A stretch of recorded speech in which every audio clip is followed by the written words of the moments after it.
maulan na umaga. Mga kasari, ayan yung status sa harap ng tindahan ko. Yan. Pero wag mag-alala po, madami akong displayin. Kaya parang sumabay din yung panahon sa kailangan kong gawin ngayon para hindi tayo ma-isturbo. Ayan, papakita ko sa inyo yung aking displayin.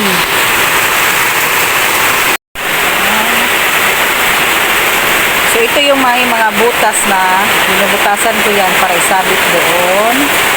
Yung iba ay nasa loob. Dito naman ay may isang set ako ng Amigos Coffee. Yan, herbal coffee yan. At mga box na kailangang i-display. At dito din sa sala may mga junk foods pa din. Yan.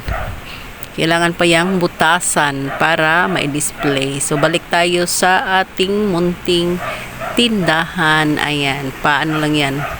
Connected lang yan doon sa kusina at sa sala yung aking tindahan. Silip tayo ng konti dito sa loob ng tindahan. Ayan, may naisabit na akong konti. At dito, may mga uwang-uwang na dyan.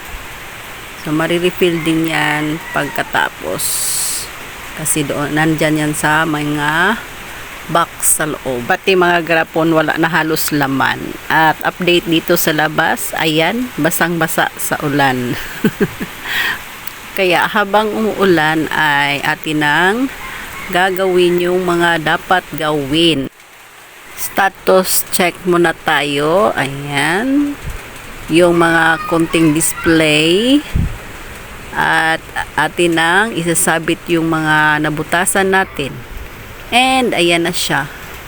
May mga konti na lang hindi nasabitan, pero goods na yan. Kasi andyan nga sa loob yung ating mga pangsabit. So unti-unti nang medyo nakulayan yung harap ng ating tindahan. So medyo productive ang ating araw habang umuulan. Sana may araw na umuulan. Walay.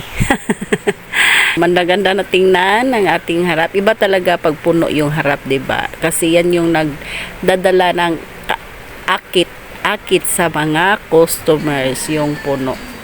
Yung harapan. Yun lang muna yung update ng ating munting negosyo. Bye.